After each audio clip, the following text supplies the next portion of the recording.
Just beyond the hills, under a sky studded with lidless glowing eyes, there's a place where the borders of reality grow thin, somewhere between Paseo de Luces and Faraday's Crossing.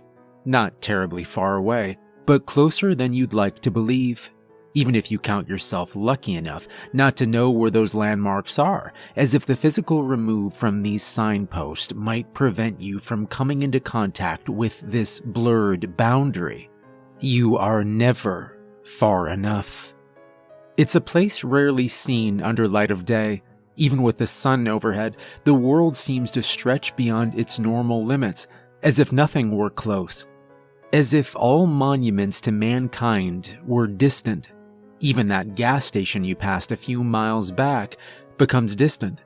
It's a place where the night sky seems to vibrate around you, and where the air is preternaturally cool and dry, and there is a perpetual hum in the air, barely present, but undeniable. If you tried to record it, your recording would come back corrupted. Only the unaided ear can hear it, and even then, only by ignoring it.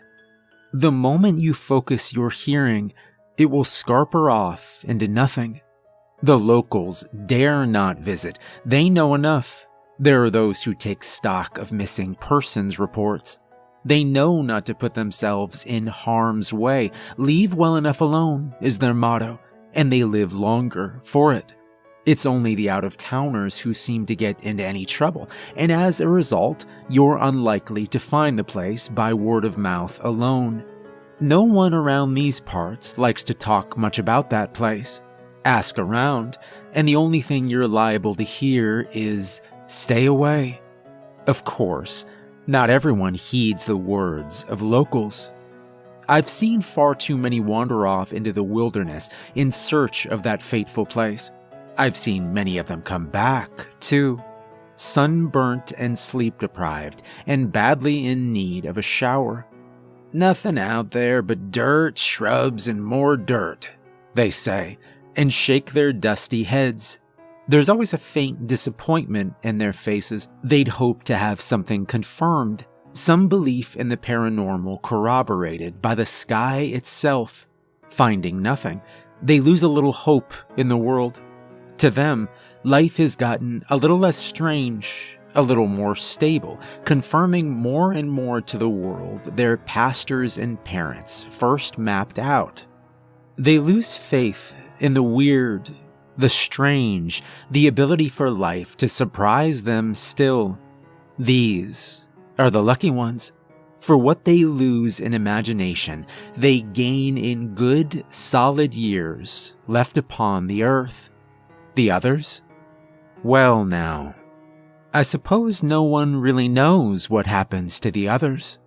They wander out just as far as their tired legs can take them, beneath the blazing sun, the quiet moon, into the distance, further and further and further, and then, thinking about it brings back the old hurts. I've lost too much not to hate that place. Once, I watched an entire team of young people drive their van out in hopes of finding the boundary. I happened to be sitting on my porch as they went, enjoying a smoke. My house is fairly isolated, but it's along the way, and I'm friendlier than most locals. It's not uncommon for visitors to stop and ask a few questions before heading back out. These travelers in particular didn't quite know how to tell me at first just where it was they were headed. But I knew already. I always know. A young gang of adventurers like them, well, I've seen their type pass through a fair few times. 2 young guys and 3 girls couldn't have been much more than 20 years old, any of them. Finally it came out that they were hunting the boundary, the place beyond the hills. Only they might have had some misguided thoughts about what they'd find when they got there.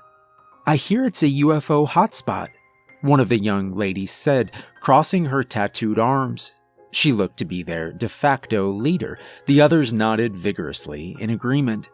"We're gonna camp out all week, see what we can see." "More if we have to," one of the others jumped in. "We're not leaving till we get that footage." "We've got supplies for a week," the first woman explained. She ran a hand through her close-cropped hair. It was a dyed bright red. She flicked loose sweat off her fingertips. "We're hoping we won't have to wait all that long, though." You might not have to wait long at all, I thought. But all I said was, lots of young people like you have gone missing out there. That wouldn't be enough to deter them, it seemed. I should have known better. Never works. I took a long, hard look at their van. It seemed sturdy, and it was running well enough for a vehicle out this far. If it were as stocked as they said, I had no doubt they'd manage a week in the desert heat. But even the best vehicle in the world won't help out in the kind of situation these poor fools were getting themselves into.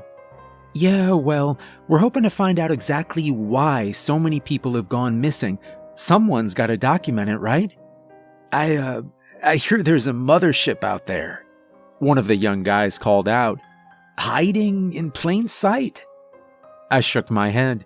If I didn't try one more time to stop them, and something happened, I'd have that on my conscience. This was way back, before I stopped trying to turn people away, back when I thought I could still make a difference. "I don't know about UFOs or motherships," I explained. "But about 10 miles down the way, there's a gas station. Sells hot dogs, charcoal, lighter fluid, beer, too. Don't have much of a selection, but they keep it cold, which is what you'll want. Ice in the freezer, too, if you've got a cooler to carry it. Nothing like a dog and some ice-cold beers." "Yeah, we've already got food, drinks, too." Either they weren't listening, or I wasn't trying hard enough, but I wasn't finished. About 5 miles past the gas station, there's a stand of cactus. Big old things, can't miss 'em. Hang a right and drive till you reach the dry arroyo. No need to worry about flash floods. We haven't had a drop of rain in months. It's a great spot to camp. Undisturbed, quiet, prettiest view of the stars you'll ever see. And, far as I know, not a soul's gone missing who pitched out there. It was the truth. I've camped out there myself. It's a touch too close to the boundary for my own comfort, but I already live too close to that place to rest totally easy. Listen," the woman said. "We just want to make sure we're headed the right direction. Can you tell us if this is the road we want?" Nothing I could say would convince them. I'd seen it all before. "Oh, it's the right road, all right. Not paved all the way to the spot you're looking for, though." "This old beast can handle it," she said, slapping the side of the van. She flashed a wink and hopped back in along with her friends. "See you on the way back." To her credit, I did see her on the way back. Only her. She drove like a madman, sent plumes of dust skyward behind her as she weaved off and on the main road. I'd been sitting out front that night, enjoying another smoke. Cancer's a god-awful way to go. Watched both my parents struggle at the end of their rope with that dread beast. But when you've seen the kind of things I have, cancer suddenly seems small in comparison. When I saw her, small on the horizon first, but ever larger as she sped back down the road. I watched that van come spinning towards me at an inadvisable speed, before bouncing in a shallow ditch and coming to an abrupt stop. Good thing, too. Another few feet and I'd have lost my mailbox, or perhaps the porch altogether. The van door flew open, and she stumbled out, openly weeping, before crumpling into my arms. A few minutes later, I had her cleaned up on my couch, a warm blanket drawn about her shoulders, and a hot mug of coffee in her hands. Take it from me, a blanket and some hot coffee can work miracles. She still shivered and sniffled, but physically she was all right. It was in her mind that she was all shook up. In her soul, I gave her space to decompress. Sometimes people just need to be near someone, especially after they've suffered a shock. In time, she'd open up, or not. That was really up to her. My job was to make her comfortable and help her get the van started back up when she decided it was time to go. She sat there uncomfortably, not touching her mug, staring at nothing. A minute or two passed, the stars through the window whirling slowly. "You were right," she finally said. Course I was right, I thought. Only she didn't need to hear that right now. I arched an eyebrow at her and took a sip of my coffee, as if I'd broken a spell that seemed to give her permission to drink her own. She took a long pull before continuing. "We never should have gone out there," she admitted. People don't need much encouragement to share what's on their mind. Sometimes it's better to say less. This time, I just said, "Oh?" Sure enough, that did the trick. It all came spilling out. Maybe too fast. I couldn't slow her down after that. "They just disappeared. All of them. I don't have a clue what happened. We didn't see any UFOs or anything either. That was all bullshit, I guess. Just 1 second they were there, and the next, gone. There was a flash of light, but what happened? It can't be possible, can it? I mean, people don't just vanish. They can't just vanish. Oh, God. Oh, God. What have I gotten myself into? They have to be somewhere, don't they?" I thought hard before I answered that one. Hard enough that I had time to shake free a smoke, light it, and offer one to her, too.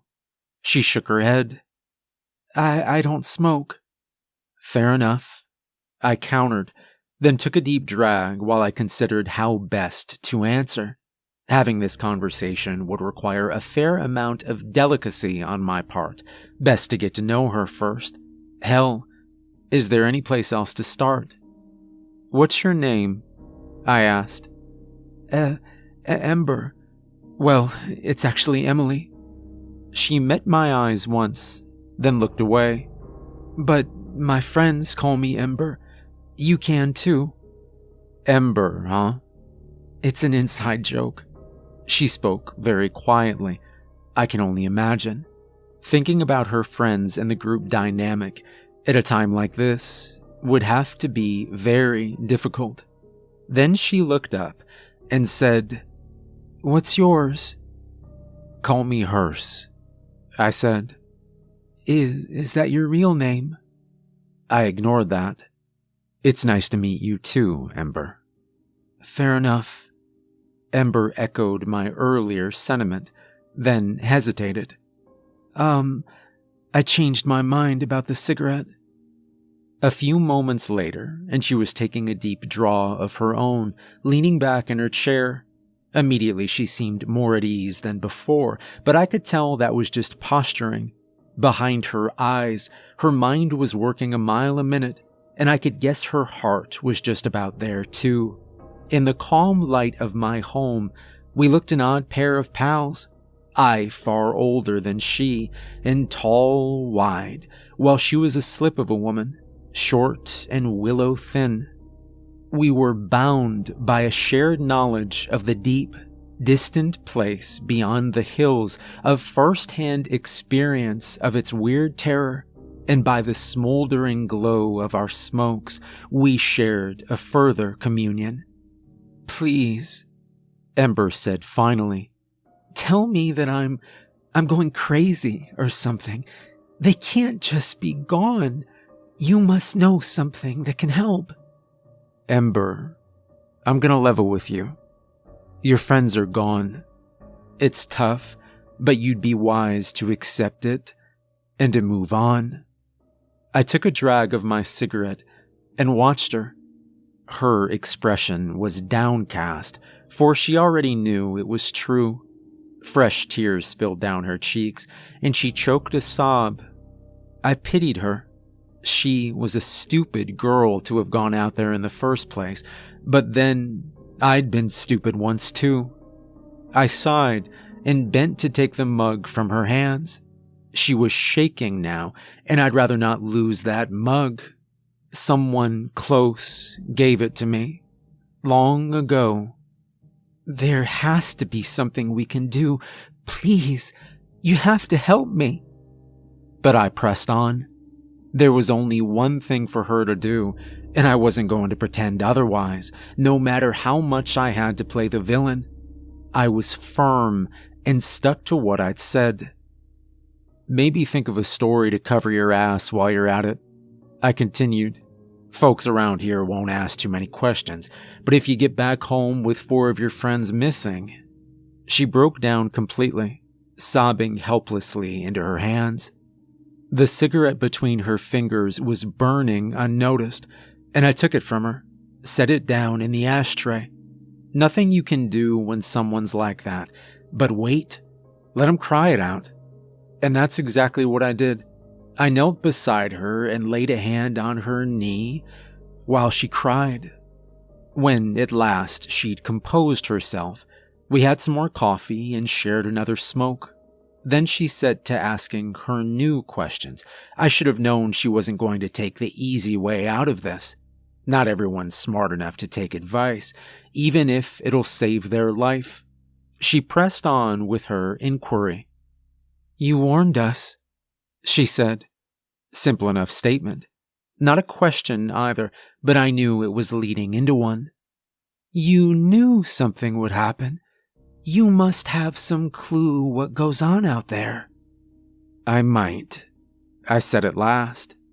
This one wasn't going to rest until she had a few answers, and anyways, I thought answers might be the best way to convince her to stay away, not to go back.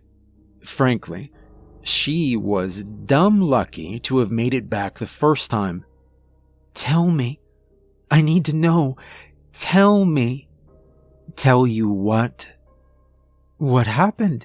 What is that place?" That place. I didn't know how best to phrase it. I had a story of my own, and though I'd avoided telling it to others, it might be the only way I could save her. If only I hadn't seen so much of myself in her, I could have avoided getting attached.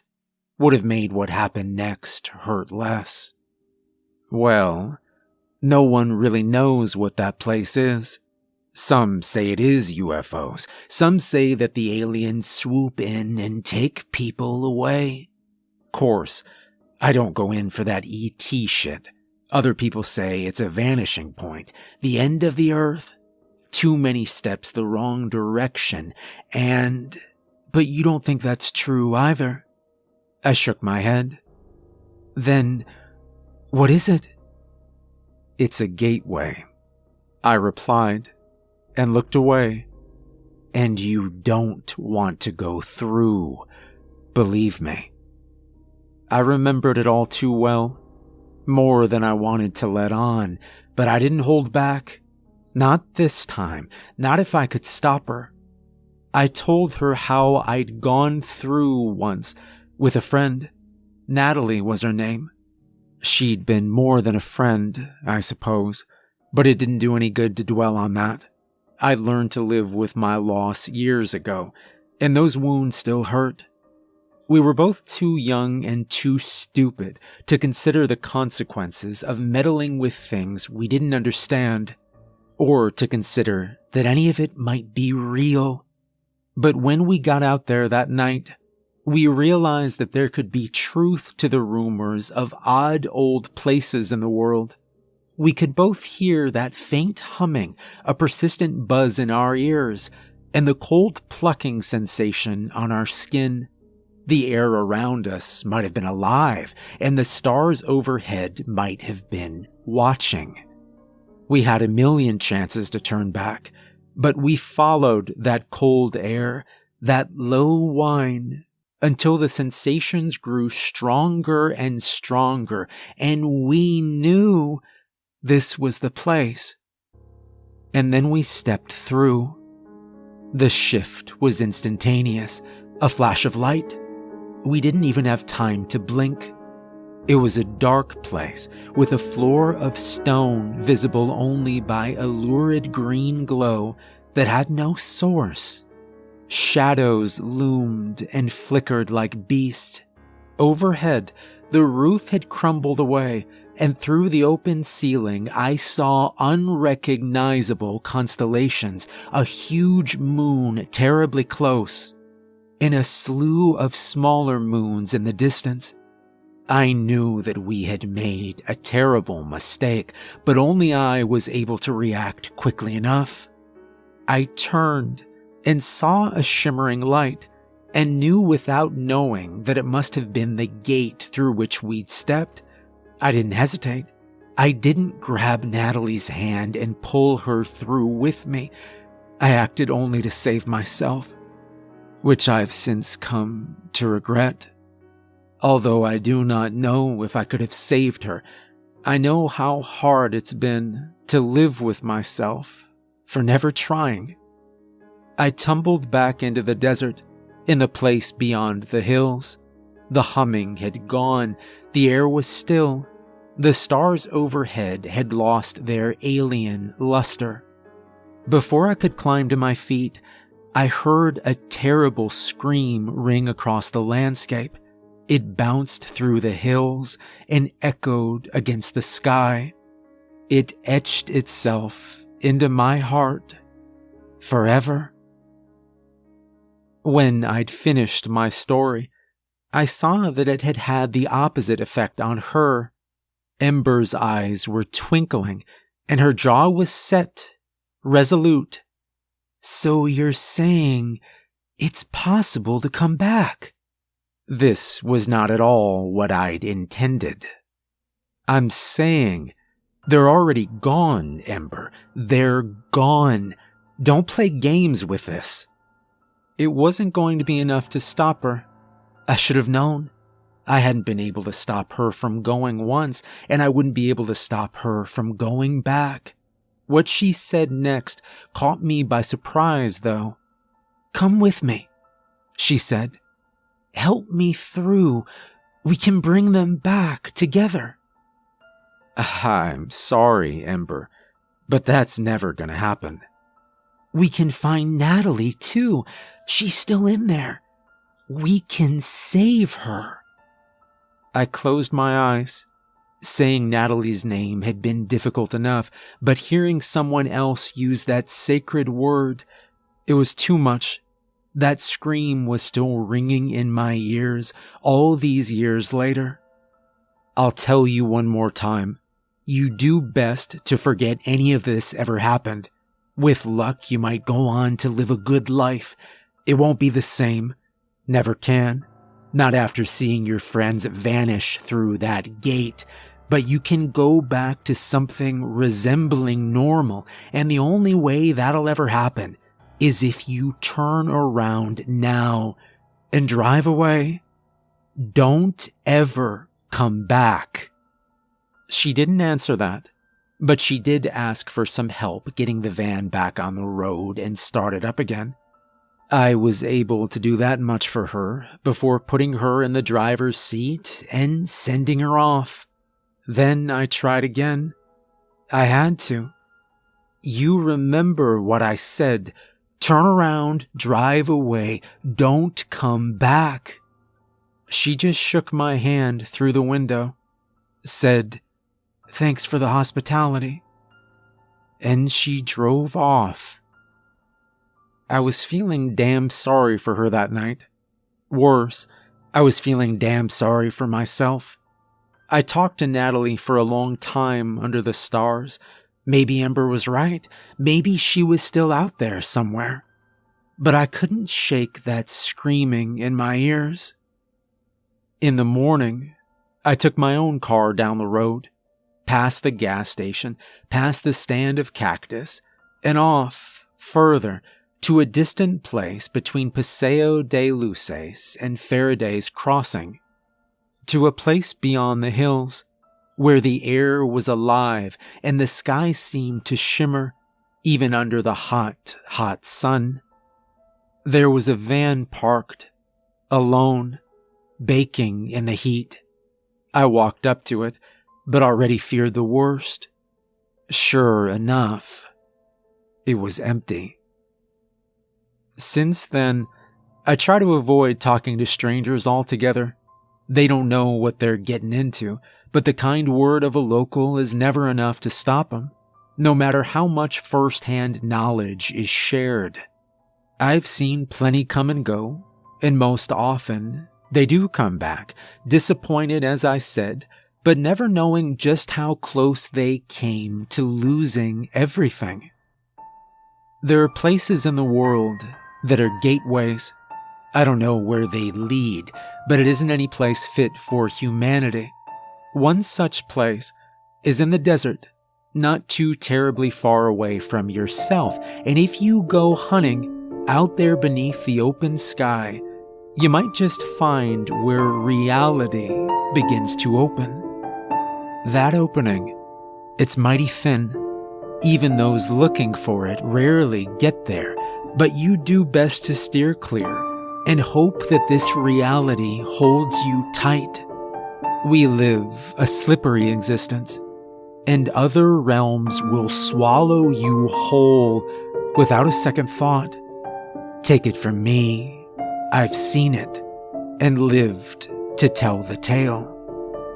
But you might not get so lucky.